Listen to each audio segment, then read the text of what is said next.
All right, we're ready for our next talk, and we are very honored to have the ex-Minister of Defense for Canada, a peace activist. Help me welcome the Honorable Paul Hellyer.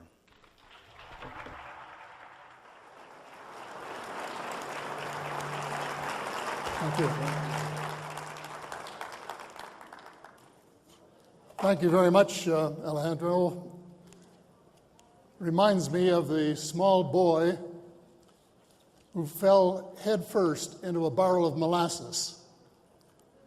And when they pulled him out, he licked some of the molasses from his face and said, "Lord, make my tongue adequate to this occasion."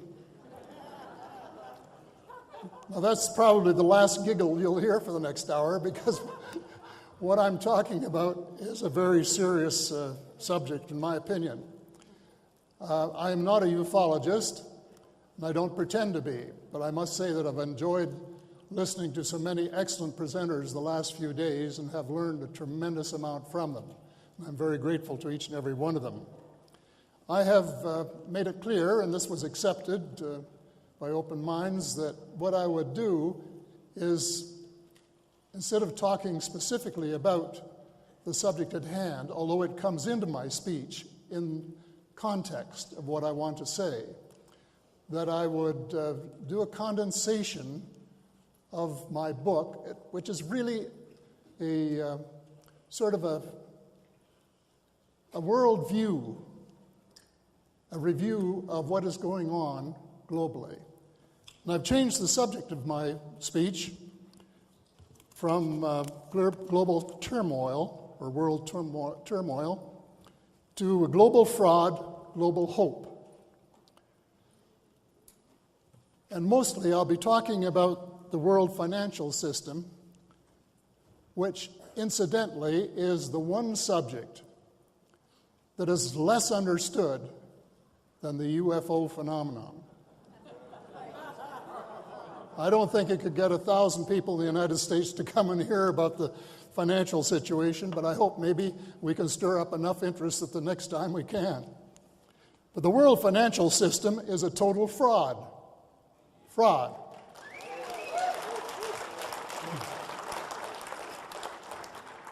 It is one gargantuan Ponzi scheme, no better than the one Bernie Madoff used to swindle his friends and neighbors, and thousands of times worse if you add up the total number of victims it has ripped off over countless generations. The principal difference between the two schemes is that Madoff was acting outside the law, while the international banking cartel has persuaded generation after generation of monarchs, presidents, and prime ministers to provide legislative protection for their larceny. The bank's Ponzi scheme is very simple. They lend the same money to several people or institutions at the same time and collect interest from each one of them. It's nice work if you can get it, and you can get it if you have a bank charter.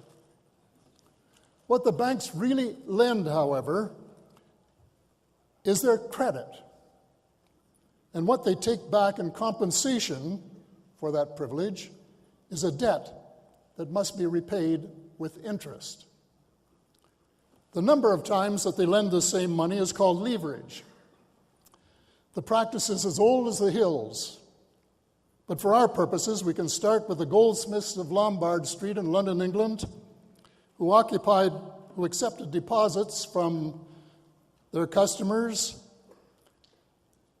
and they issued certificates that were redeemable on demand. They paid their customers a nominal fee for the nominal interest rate on the deposits, on the understanding that they could lend the money to their customers at higher interest rates. They soon found that they could lend more than they had in their vaults because only a few depositors came in to redeem their gold or silver at any one time. It was a scam. It was illegal. Nevertheless, they got away with it for a long while, and the scam was legitimized when the Bank of England was chartered to help King William finance his war. Rich people subscribed £1,200,000 in gold and silver for the capital to establish the bank, and this was lent to the government at 8%, which is a pretty high rate of interest for a guaranteed loan. But then, to show his appreciation, the king allowed the bank to print £1,200,000 in banknotes and lend it at high interest to their friends. In effect, the bank was allowed to lend the same money twice, once to the government and once to the people. Over the years, due to the avarice of the banks and the collusion of politicians, that ratio has increased dramatically. In the early days of the 20th century, for example, federally chartered banks in the United States were required to keep a 25% gold deposit, gold backing for their deposits, and in effect, they were allowed to lend the same money 4 times. When I was younger, Canadian banks were required to keep a reserve of 8% cash, which allowed them to lend the same money 12.5 times.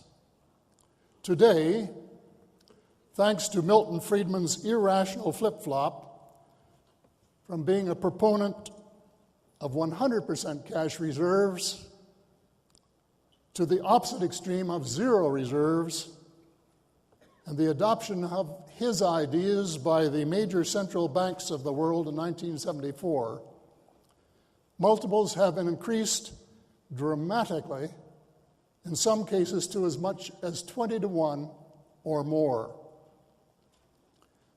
Banks only keep enough cash to meet day-to-day demands for those few customers who go in and request it. And consequently, the fraud is virtually total. The system works this way. Let's say you want to borrow $35,000 to buy a car. You go and see your friendly banker, and he or she will ask you for some collateral, some stocks or bonds, or second mortgage on your house or your cottage, or failing that, maybe the signature of a rich relative or a friend.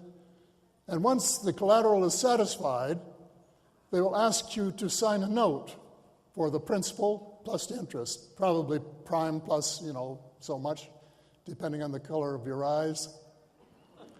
And then they tap their computer, and presto, $35,000 appears in your account that you can go out and spend to buy the car.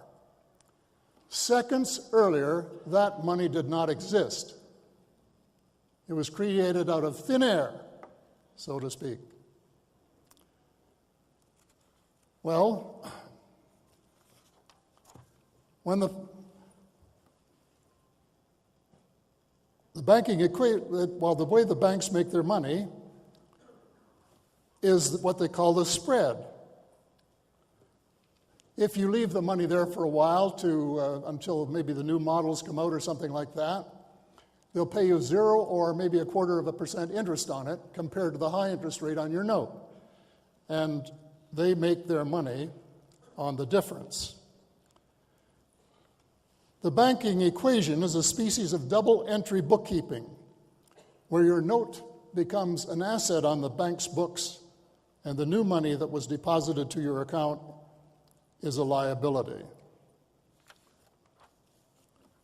At some point, however, you have to pay back your note. You have to pay it off, plus the interest that's outstanding.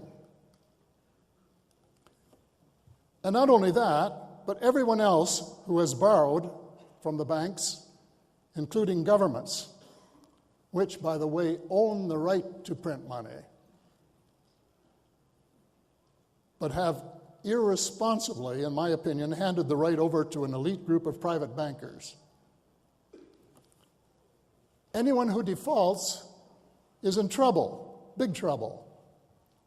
Individuals who default will have the assets they pledged as collateral seized by the banks.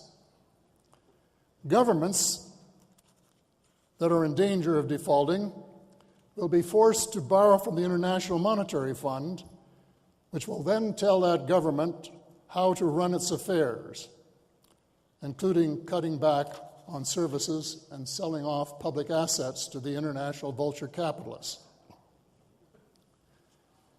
In reality, then, the banks have turned the world into one humongous pawn shop. You hawk your stocks, bonds, house, business, rich mother-in-law, or country, and the banks will give you a loan based on the value of the collateral. A world system where all the money is created as debt is a perpetual disaster in the making. It is like a giant balloon that the banks keep blowing up and filling with debt until it gets so full that we can no longer carry the debt load. And then it's like a balloon with a pin stuck in it. The system crashes, and thousands and sometimes millions of innocent people lose their jobs, homes, farms, and businesses. Almost any high school student should be able to see that any monetary system based on debt creation is totally insane. The total world debt, mathematically, is always tending toward infinity. And there is no possible way of paying it off. The real money, that is legal tender, to pay it off just doesn't exist. And the real economy, Main Street, that depends on cash to grow, shifts into low gear whenever the supply of credit money dries up. Not surprisingly, there have been 25 recessions and depressions in the United States since 1890. In several cases, including the Great Depression of the 1930s, which I remember well, and the current Great Recession, the evidence indicates that the meltdown was anticipated by a few insiders who helped trigger the catastrophe. In the wake of the Great Depression, the U.S. Senate Banking and Currency Committee report, that became widely known as the Pecora Report, indicated that there were insiders who benefited from the crash. And I quote, "Legal chicanery and pitch darkness were the bankers' stoutest allies," Pecora wrote in his memoir. Similar allegations were evident in Charles Ferguson's damning documentary Inside Job, relating to the 2007-2008 meltdown. And if any of you haven't seen Inside Job and you can get a look at it, I would urge you to do so. These reports and other historical evidence prove beyond any doubt that much of Wall Street is rotten to the core. It has become one gigantic millstone around the neck of both the American and world economies. The collateral damage from the recent meltdown has been staggering. The U.S. Bureau of Labor estimated that 8.4 million jobs were lost in the U.S. alone. Most countries experience similar dramatic losses. The reduction in asset values worldwide has been estimated at $20 trillion US dollars. Yet not a single one of the culprits is in jail. You would think that someone would have had the decency to launch a class action for at least $10 trillion against every individual and every organization that contributed to the catastrophe in any way. It boggles the mind that a system so vulnerable to manipulation would ever have come into existence in the first place. Well, as you might expect, the evolution did not happen by accident. It was not guided by the mythical, invisible hand of Adam Smith. On the contrary, For more than a century and a half, it was engineered by the barely visible hand of the Rothschild family and its allies. And since World War II, by the Rockefeller family. The two dynasties combined forces to exercise influence on many fronts, sheltered by the cloak of secrecy established by the Bilderberg Group. The long-term influence of the banking cartel is incalculable. Their biggest coup was the establishment of the Federal Reserve System in the United States. The big New York banks really didn't like the idea of genuine competition. So a small group held a secret meeting at the private resort of J.P. Morgan on Jekyll Island, off the coast of Georgia. Their scheme, devised by Paul M. Warburg and subsequently adopted by Congress, is a legal private monopoly of the U.S. money supply, operated for the benefit of the few under the guise of protecting and promoting the public interest. It is a tribute to the skill of the international bankers that they were able to draft a bill, revise it, change its name, and make the few window-dressing compromises necessary to get it adopted by Congress just before Christmas, when quite a few representatives must have been dreaming of sugar plum fairies instead of exercising due diligence. Only Charles Lindbergh Sr.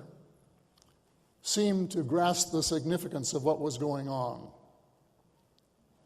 To put it bluntly, the Congress transferred its sovereign constitutional right to create money to the sole custody of a group of private bankers. The magnitude of the hoist is unprecedented in the history of the world. The numbers now are in the high trillions. Soon after the bill was passed, the magnitude of the tragedy began to be recognized. Williams Jennings Bryan, who acted as Democrat whip, later said, and I quote him, "In my long political career, the one thing I genuinely regret is my part in getting the banking and currency legislation, that's the Federal Reserve Act of 1913, enacted into law." End of quote. President Woodrow Wilson, just 3 years after passage of the act, wrote, and I quote him, "A great industrial nation is controlled by its system of credit. Our system of credit is concentrated in the Federal Reserve System. The growth of the nation, therefore, and all of our activities are in the hands of a few men. We have come to be one of the worst ruled, one of the most completely controlled and dominated governments in the civilized world." But the bill was not repealed.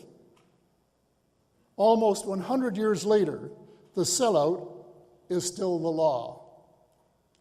This makes you wonder what the people's representatives have been doing to earn their salaries. The people in charge of the original deception were very far-seeing. They realized that when future governments had to borrow from them, they would need a constant stream of income to pay the interest on the bonds. So they pursued the government to introduce income taxes, first as temporary measures, but later permanently, so that it would be possible for the government to meet its obligations to the bondholders. In fiscal year 2005, total individual income taxes in the U.S. totaled $927 billion. Of that amount, $352 billion, or 38%, was required just to pay interest on the federal debt. The figure would be much higher now. The banksters, as they were often called at the time, then decided that an independent press might catch on to the chicanery.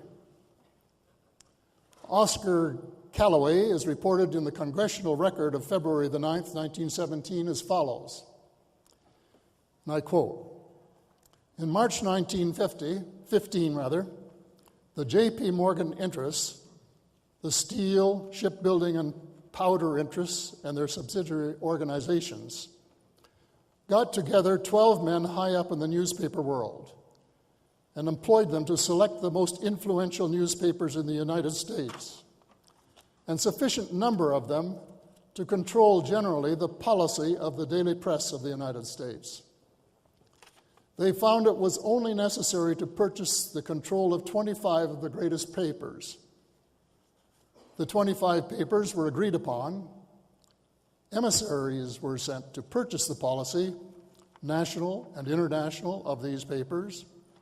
An editor was furnished for each paper to properly supervise and edit information regarding the questions of preparedness, militarism, financial policies, and other things of national and international nature, the ones that were considered vital to the interests of the purchasers, and in brackets, and to suppress everything in opposition to the wishes of the interests served, end of quote. It has been suggested that the Bilderberger Group may have taken a leaf from the Morgan precedent to protect their interests in the late 20th and early 21st centuries. That is impossible to prove because its members are sworn to secrecy and the press won't report on its meetings.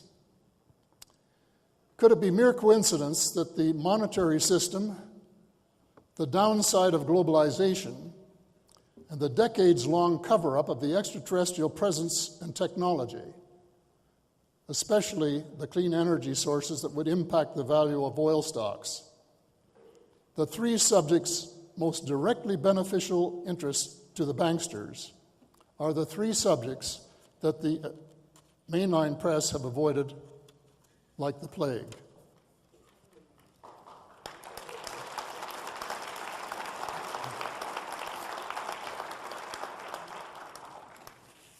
Well, I'm not willing to go so far as to say that the men behind the international banking system are evil men because their thoughts are private. But Sir Josiah, later Baron Stamp, a former director of the Bank of England, has given us a rare snapshot of the truth. Banking, he said, and I'm quoting him, was conceived in iniquity and was born in sin. The bankers own the earth. Take it away from them, but leave them the power to create money. And with a flick of a pen, they will create enough money to buy it back again. However, take that power away from them, and all the great fortunes like mine will disappear. And they ought to disappear, for the world would be a happier and better place to live in. But if you wish to remain the slaves of bankers and pay the cost of your own slavery, let them control and continue to create money. On the latest meltdown of 2007-2008, the Fed acted quickly to prevent the Ponzi pyramid from collapsing completely. It printed trillions of dollars to bail out the banks and a few industries that were highly indebted to the banks. But what did the Fed do for the taxpayers, whose money was so wildly diluted to save the banks? Nothing. They were left to fend for themselves. Millions of people lost their jobs, their farms, their houses, their hopes, and their dignity, all as a result of circumstances beyond their control. The taxpayers bailed out the banks, but got nothing in return. The same is true of governments, who came so quickly to the rescue. As a result of the meltdown, their revenues were decreased, so they were forced to incur or increase their deficits, as well as to start cutting back on essential services, something I was reading about in this morning's New York Times. The Fed pretended to be helping stimulate the economy by reducing interest rates to near zero. It would be an interesting exercise to find out how much of that low-cost money went where What was it spent for? It would certainly be a good subject for congressional attention. How much did the banks use to buy up domestic and foreign assets at fire sale prices? Was any of it used by financial institutions to try to corner world food markets and raise prices at a time when millions of people are starving? Well, no doubt some taxpayers did take advantage of the low interest rates, but were they warned about the old bait and switch game? Anyone who acquires assets with cheap money runs the risk of losing their property when the Fed ultimately raises rates. It's all part of the boom-bust cycle inherent in our infinitely silly monetary system.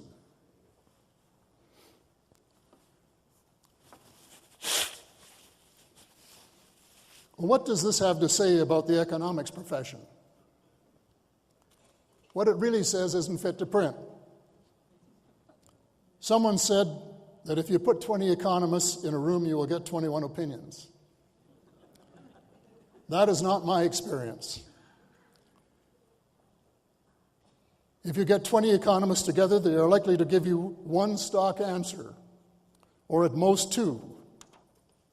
And if there is one dissenter, he or she is likely to be drowned out by the 19, squawking like a flock of parrots the words memorized from their professors' mouths. Well, I have witnessed the herd-like mentality firsthand. When I was first elected to the House of Commons in 1949, there were only a handful of Keynesians in Ottawa. 20 years later, everyone was a Keynesian, including, I am told, Richard Nixon. At that time, there were only a few monetarists around, but they spread like mushrooms and soon dominated the economic landscape. It reached the stage where Keynes was anathema, and it was almost impossible to get a tenured position in a school of economics unless you were part of Milton Friedman's monetarist revolution. Apparently, little, if any, thought was given to the possibility that neither Keynes nor Friedman had got it right. The former was a bit closer to reality than the latter, but both theories foundered on the rocks of one inescapable truth. Both assumed that the economic system is self-correcting. Yet more than 2 centuries of experience has demonstrated clearly that it is not. Someone has to be at the tiller, charged with steering clear of the shoals and rocks of economic disaster. And that person has to be someone who is responsible to the people and not the self-governing, self-serving boom-busters. While bank reform is the most urgent problem facing the world today, it is global warming that has equally or even greater long-term consequences. It is a total fraud to pretend that we have 30, 40, or 50 years to reduce greenhouse gas emissions. There are reputable scientists who think that we have already crossed the Rubicon. Even if that is true, we can't roll the clock back. We can only influence the present and the future. Each of the past 3 decades has been the hottest on record. According to a report released in July 2010 by the U.S. National Oceanic and Atmospheric Administration, all of the indicators are worrisome. And that included data measured by 160 research groups in 48 countries. The data shows that sea levels are rising. Snow cover in the Arctic melts earlier. The average air temperature is rising. Ocean surface temperatures have been rising also. The summer sea ice is declining. Sea air temperatures have been rising. For 19 years, glaciers have lost mass. Land air temperature has also been rising, and this is all a global trend. All of this puts the lie to the propaganda of the oil industry aimed at creating doubt about the reliability of the scientific data. Taking a leaf from the tobacco industry, which managed to create doubt about the safety of their products years after they privately knew the facts, the oil industry has been attempting to raise doubt about the urgency of replacing fossil fuels with clean energy. And with considerable success, I regret to say. In their case, however, the stakes are higher. It was a tragedy that so many people lost their lives through lack of sound information about the consequences of smoking. In the case of global warming, however, many times more people will have their lives put at risk. Still, the oil cartel is making plans as if nothing was going to change, and that we are going to be stuck with a fatal oil economy for decades until the damage is irreversible.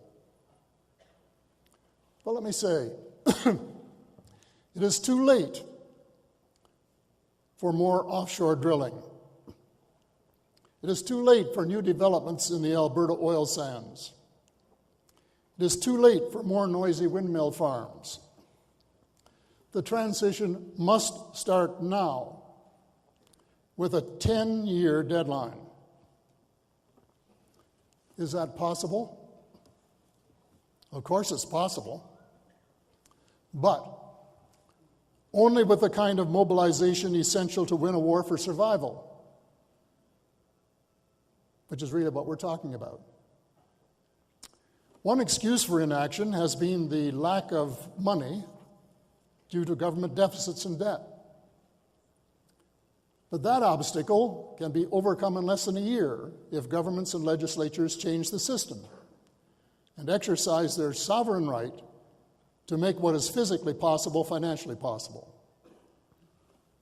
Heaven knows there are millions of unemployed people, workers worldwide, just waiting to rise to the challenge. The other major obstacle has been a lack of consensus on the form of clean energy to use to replace the fossil fuel economy. And that brings me finally to the subject of the day, the extraterrestrial presence and technology.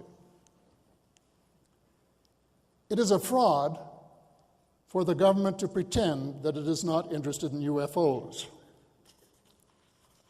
In fact, as most of you know, it has been a matter of high and probably preeminent interest for decades. As Richard Dolan told us, I think it was yesterday, an early Canadian ufologist, Wilbert Smith, who was a senior employee at the Department of Transport, where I later became minister, not long before I actually arrived there, wrote a top-secret memorandum to the Controller of Communications, dated November 21st, 1950, asking permission to set up a group to study the geomagnetic aspects of UFOs' propulsion systems.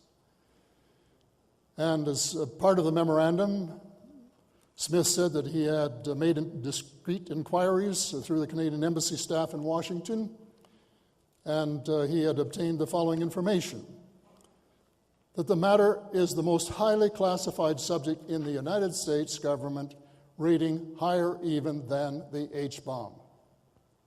Flying saucers exist. Their modus operandi is unknown, but a concentrated effort is being made by a small group headed by Dr. Vannevar Bush. The entire matter is considered by the United States authorities to be of tremendous significance. So, Dr. Vannevar Bush, who was one of America's preeminent scientists at the time, and a team of experts he had assembled, were already working on back engineering by 1950. Many people who are interested in the subject of UFOs use one of the Roswell crashes of July 1947 as their starting line. Recent evidence, however, confirms that the U.S. Army Air Corps was in the crash retrieval business even before that. Paula Harris, on July the 5th, 2010, interviewed two men, Jose Padilla and Remy Baca, who were aged 9 and 7 at the time, who witnessed a saucer crash on Padilla land near San Antonio, New Mexico, in August of 1945. In her new book, Exopolitics, Stargate to a New Reality, Paula gives the detailed account of what these men saw as children. The actual crash, the creature's appearance, the pieces of the craft that they took, the military cleanup, and an in-depth analysis of the significance of the case. Well, I had the opportunity to chat with Remy Baca by telephone recently, and the thing that stuck in my mind was that when Sergeant Avila came to ask Mr. Padilla permission to enter his land to retrieve the object, quote unquote, he referred to it as, quote, an experimental weather balloon. Doesn't that sound familiar? That was exactly the same ruse that Brigadier General Roger Ramey used in reference to the Roswell incident 2 years later. Apparently, there was a considerable lack of imagination on the Army's part. In later years, the Air Force that had succeeded the Army Air Corps became much more sophisticated in its misinformation and disinformation techniques. These include having the star visitors portrayed in movies as sinister beings that we should be fearful of, probably without justification. Another fascinating case that Paula brought to my attention not long ago was that of Charles Hall, the physicist and information technology professional who worked as an airman meteorologist at the USAF bombing and gunnery range at Indian Springs, Nevada in the 1960s. Charles worked in close contact with tall whites, a species that I had been previously unfamiliar with. And over a period of months, he learned to lose his fear of the aliens who lived, worked, and played on Air Force property. In a 2-hour telephone conversation, he gave me many of the characteristics of the whites, described the scout ships in which they traveled around, and said most of them had been assembled in the United States. Furthermore, he talked about the mothership arriving on the nights of the full moon and sliding into its hangar cut into the side of a mountain nearby. It was all fascinating stuff that included the fact that the tall whites were working closely with the USAF and exchanging technology in the mid-1960s. So it is very difficult to imagine how much has been achieved in 60 years of back engineering. There is no doubt that myriad scientists, technicians, and many of America's most advanced aircraft and weapons corporations must have achieved what would have been classified as miracles just a few years ago. As Michael Schratt demonstrated clearly Thursday morning, that is the case. And as interesting as S4 is, with its special designation, it isn't the only installation, as you well know. There are others, and there are a lot of things that we still don't know.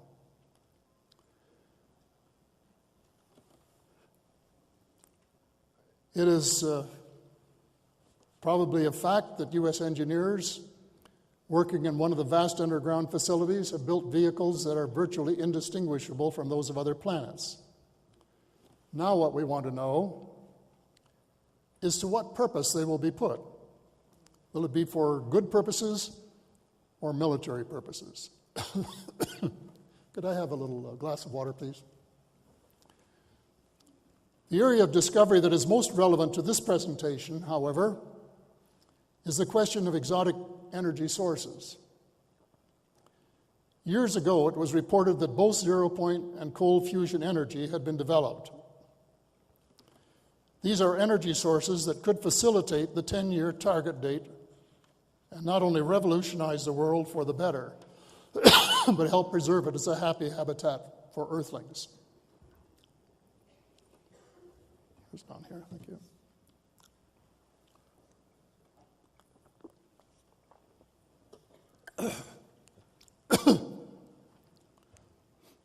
In the unlikely event that these sources are not yet commercially viable, all we would have to do is ask one of the friendly species to help us, and they would certainly do that because they are deeply concerned about our stewardship of our planet. In the event that we are still treating them as enemy aliens and doing our best to shoot them down, we would have to curb our lust of conflict and adopt an acceptable level of intergalactic civility.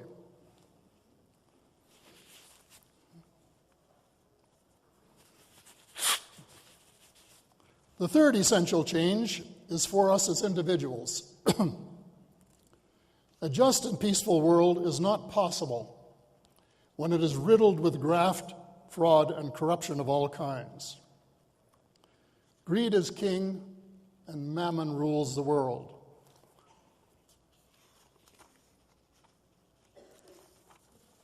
Institutions have to change too. For centuries, major religions have been selling their alleged superiority or exclusiveness at the point of a sword, leading to the deaths of thousands of innocents. The three Abrahamic religions, for example, all claim the inside route to paradise. Mathematically, that is impossible. It is far more probable, mathematically, that they are all wrong and that the truth is larger and much more inclusive. Ancient and modern history both suggest that there is no hope of a just and peaceful world unless all religions and those with no religion forget their differences and start working together to build the kingdom of God on earth.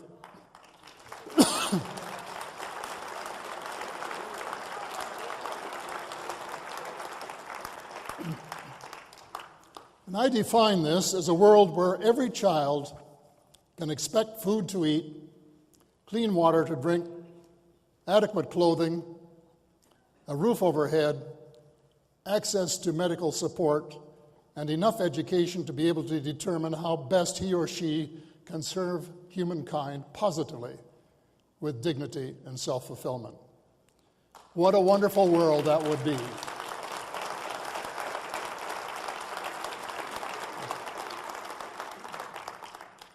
But it would require a 180-degree change in policies and priorities, and a serious effort to apply the golden rule that all religions claim as a common thread. The application of the golden rule would mean an end to empire building and the pursuit of military power and advantage. The U.S., for example, would have to stop being its own worst enemy.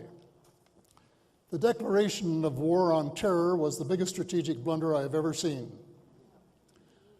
On the 11th day of September 2001, following the attacks on the World Trade Center, the United States enjoyed the sympathy of the world, including Arab states and populations.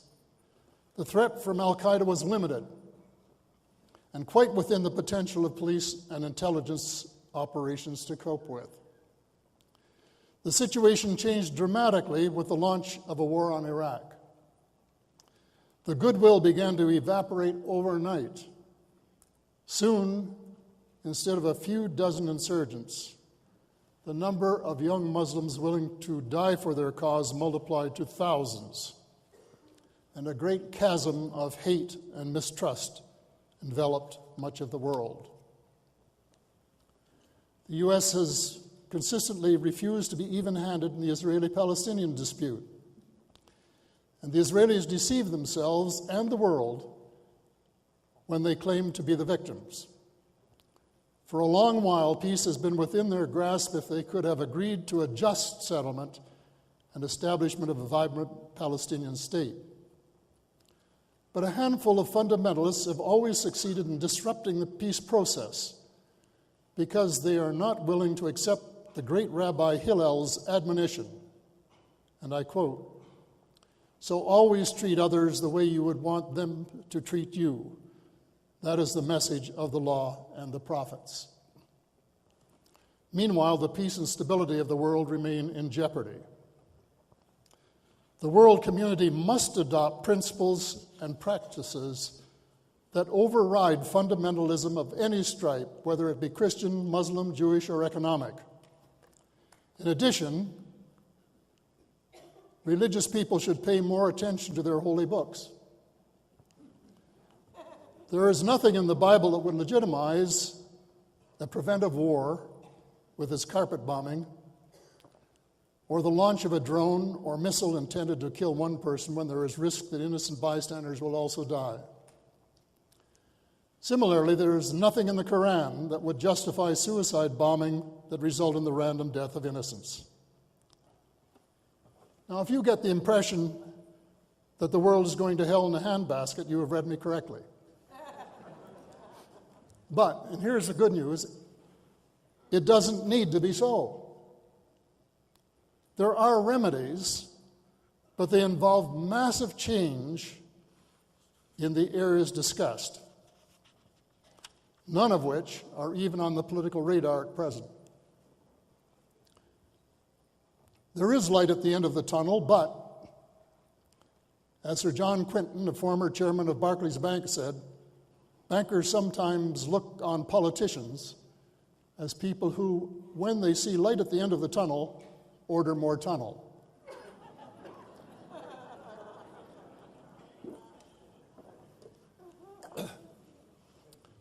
What we are really talking about is restoring democracy to countries that not only claim that they have it, but also take pride in trying to export it, even though they don't really qualify as democratic as defined in the dictionary.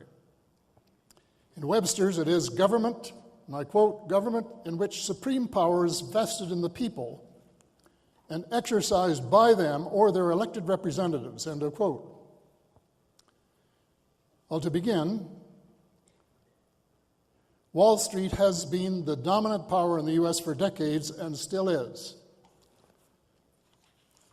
Add to that the fact that the Commander-in-Chief of the Armed Forces, the President of the United States, does not have the security clearance for a number of projects controlled by troops under his command, and you have to conclude that the U.S. may not qualify as a democracy under the dictionary definition. The same can be said about Canada, the United Kingdom, Germany, and myriad countries that are really puppets of the international financial system. In each case, the real interests of citizen voters is subjugated to the demands of international finance.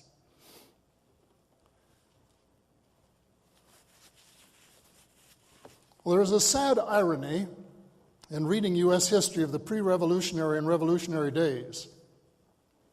Historians often attribute the revolution to the tax on tea. On the other hand, Benjamin Franklin, in his memoirs, cited restrictions upon paper money as one of the main reasons for the alienation of the American provinces from the mother country. The U.S. won the Revolutionary War, but then lost the next critical one when it adopted the British banking system, instead of pursuing the better model their provinces had been experimenting with.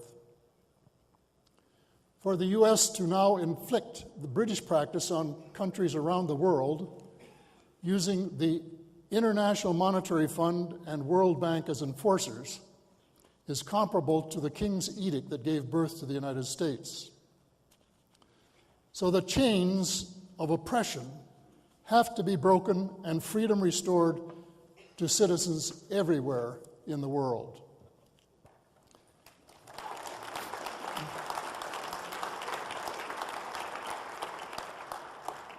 It's time to forget the Tea Party and address the critically important issues facing the U.S. and the world. All of these are issues that are nonpartisan by definition and deserve the attention and support of all genuine patriots without distinction of race, color, religion, or political affiliation, both in the U.S. and worldwide. We must unite, as Carol Rosin told us. We must unite to preserve and enhance the beautiful satellite that is our birthright. Well, here is an agenda for action. The first and most urgent project is to clip the wings of the bankers and democratize the money creation function.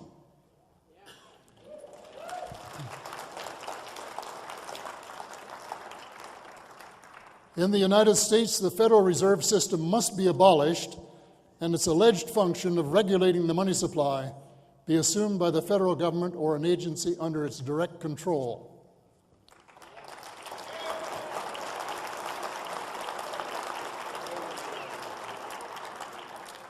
The most powerful and valuable tool in the economic arsenal must be available to the representatives of the people who can be held responsible for their success or failure.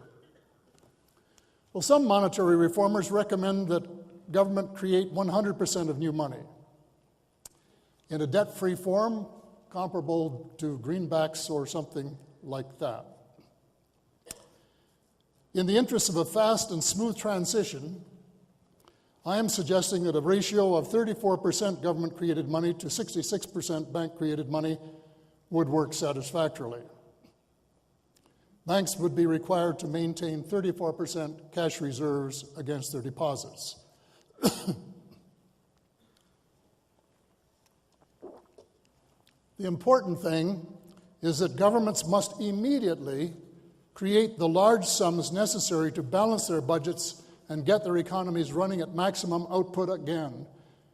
And I am talking about an infusion of perhaps $10 trillion equivalent to start, and more if necessary, to get economies up to speed and to reduce unemployment worldwide by at least half with the creation of millions of new jobs. Is this likely to cause massive inflation, as the financial cartel will immediately allege, because it is one of its longest-running and most successful bugbearers? Well, the answer to their phony phonetics is a resounding no. As any economist should know, it is the amount of money that is created that influences prices and not who prints it. So as long as government limits what the economists call the multiplier effect, there will be no problem. Certainly the present system has been inflationary. A 1950 US dollar is only worth 7.5 cents today. A common sense monetary policy should produce better results than that. So there is no reason why the banking system should not be fundamentally reformed at once. There are four other actions that I think we, the people of the world, should demand of our politicians. A law must be passed at once to prohibit all politicians, candidates for political office, and political parties from accepting money from any financial institution.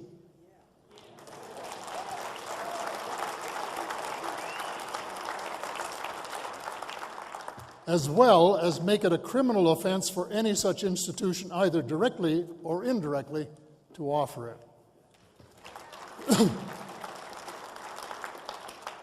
World leaders must adopt a 10-year time frame to reduce greenhouse emissions by 90%.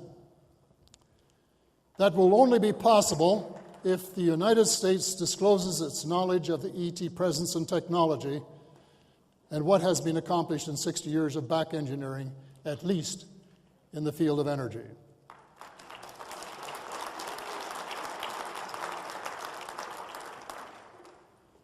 The UN should declare 2012 the year of forgiveness and reconciliation, a new era of cooperation and, using the Greek word agape, love, between races, tribes, religions, nations, and regions, both mondial and intergalactic.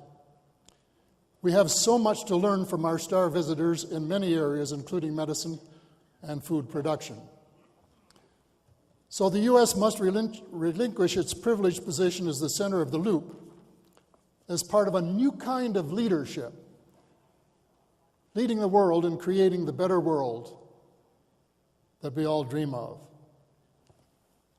Now, none of this vision of a just and peaceful world will be possible unless the all-pervasive powers of the international banks have been broken.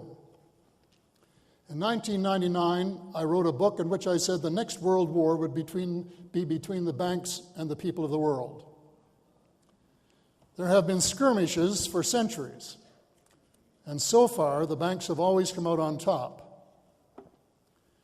They are now taking advantage of the recent meltdowns and the resulting sovereign debt crisis to line up their heavy artillery, including the International Monetary Fund, the World Bank, the Federal Reserve System, and the Bank for International Settlements, for a final conclusive battle.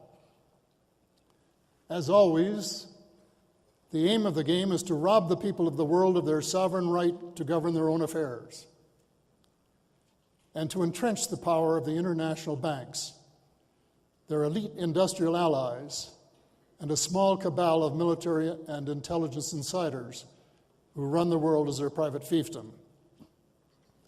The word unjust is too small a word by far to describe what they're up to.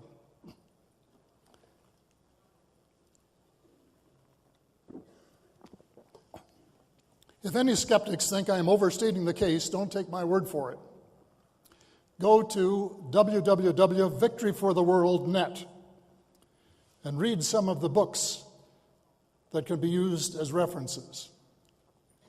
100 pages of The Web of Debt, for example, setting out the history of money, will probably be enough to make you sick at your stomach. I stopped reading it at night because it often made me so angry I couldn't sleep. Well, I entered politics more than 60 years ago because I thought recessions and depressions were quite unnecessary. They were monetary phenomena with a relatively easy fix. I have made hundreds of speeches on the subject and convinced a few thousand people, but never the movers and shakers. And the mainline press were less than helpful.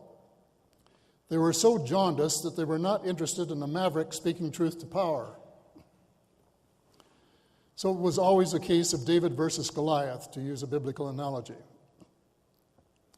Now, for the first time, the power exists to turn the tables and go for the jugular. The internet is providing power to the people that they have never enjoyed before. The young people of the world, in concert with the thousands of their parents and others who care about the state of the world, can use the power of social networking to effect a miracle on their own behalf and that of succeeding generations. The valiant people of Tunisia and Egypt have shown the way by achieving what was believed to be impossible. We share their euphoria. At the same time, they and we must acknowledge that it is only the beginning.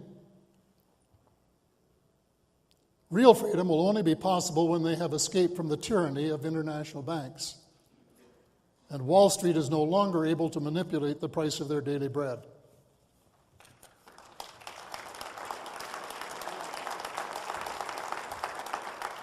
Thank you.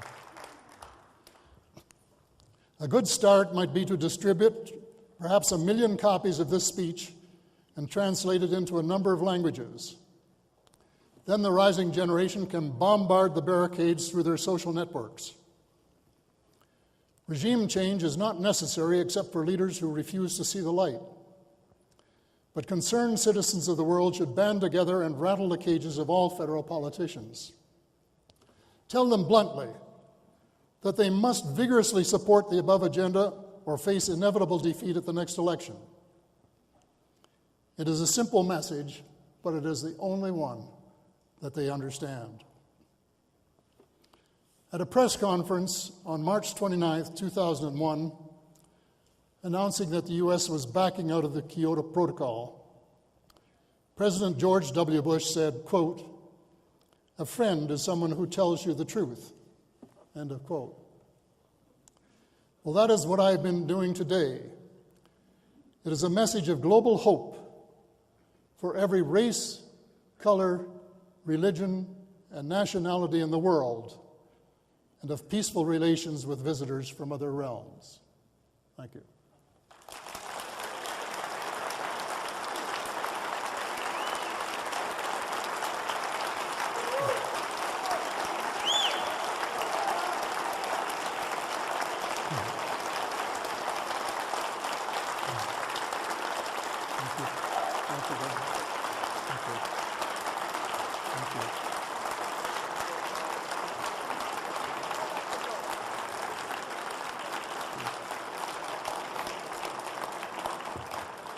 I think I have about 10 or 12 minutes left, and I'd be happy to take questions if some of you would like to have me elaborate a little bit.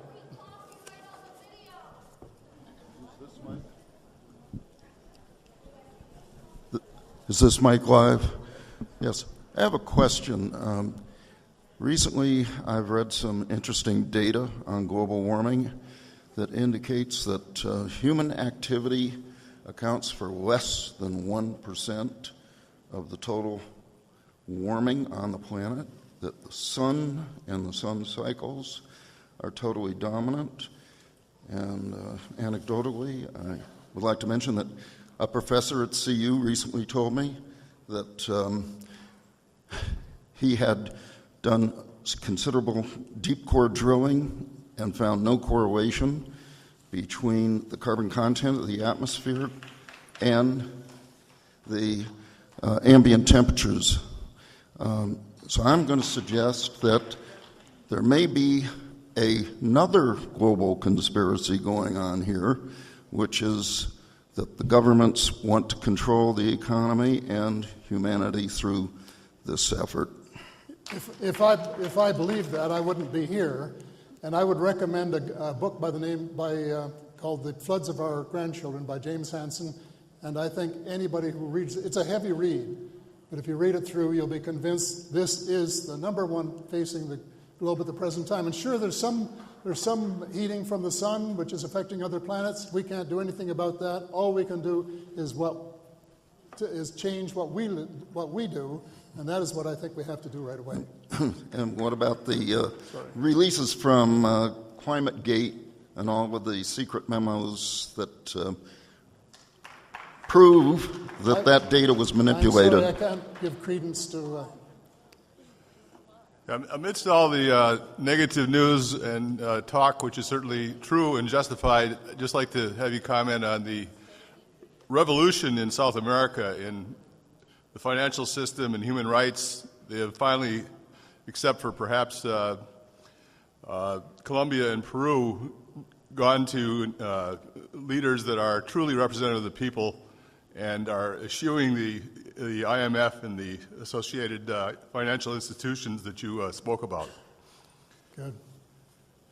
Would you care to comment on that, or comment do you have anything to say about that? I mean, do you think it's a beacon for the rest of the world to look at? I'm sorry, I'm having difficulty hearing. Maybe the reverberations. I don't know whether I can continue this or not. I'll put another earplug in here and see if I can. What was it again? Just the revolutions that's taken place in South America in terms of kicking out the IMF and the World Bank and creating their own financial system and led by Chavez and Evo Morales and I think that's a hope for the world. Yeah, I would say more power to them.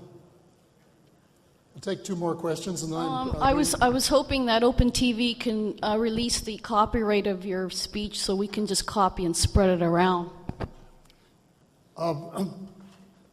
What I'm going to do, if you go to this website, we'll put the speech up on the website so that you can download it. And if you want to spread it, if you think it's worth spreading, if every one of you would download the speech and send it to 10 people, and ask them to send it to 10 more.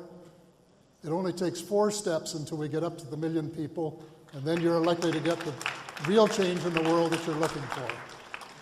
I'm currently reading The Web of Debt, which is basically saying the same things that you're saying right now, you know. I don't know if you're familiar with the book. I assume you are, you know. Yeah, that's the book I was referring to. Oh, was it? Ellen Brown. Do you discuss this in your book, Light at the End of the Tunnel, or are you doing another book related to the banking? Pardon me? Do you discuss this banking situation in Light at the End of the Tunnel? Yeah, I do. You do? Yeah. Are you doing any other book that you're going to concentrate more on this? Sorry? Are you going to do another book concentrating more on the banking? No, there's one book already that I republished recently called A Miracle in Waiting. Oh. And it's listed in the list on the... Is that for sale here? No, it's not for sale here, but you can get it from Amazon or from Barnes & Noble or whoever. All right, thank you. A Miracle in Waiting, and it's the one on economics. This one is more global, and it has one chapter on the subject of... This is the one I'm talking about is www.victoryfortheworld.net. Can you speak about the responsibilities that Canada has taken in this mess and what you think that they are able to do? Canada, what responsibility do they have in this and role are they playing in this? Well, they're as bad as anybody in the world. And certainly on this, we don't take the question of global warming seriously. And we're a very bad example there. We go along with the States and Australia and some of the others that are foot-dragging and have been for a long time. Thank you. Aren't economic downturns planned by the government? And what's with all the gold being sold? It's not. They're not planned by the government.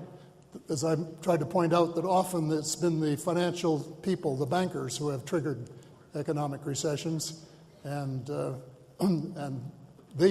of them, just a few, the elite ones, benefit from it at the expense of the others that buy up the small banks and they buy up the assets at low prices and so on. They're the ones with the incentive.